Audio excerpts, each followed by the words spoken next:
కాజాలు కుట్టుకున్నాం కదండి. ఇప్పుడు బ్యాక్ పార్ట్ని వాటికి ఈ ఫ్రంట్ పార్ట్స్ యాడ్ చేసి షోల్డర్ పైన కుట్టేసుకోవాలి. రెండు బ్యాక్ పార్ట్ని ఫ్రంట్ పార్ట్స్ రెండింటిని జాయిన్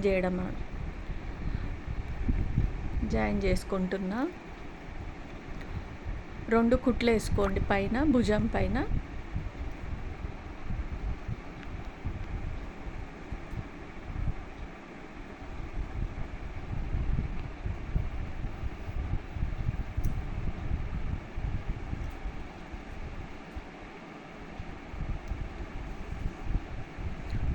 హ్యాండ్స్ జాయిన్ చేసుకుంటున్నా.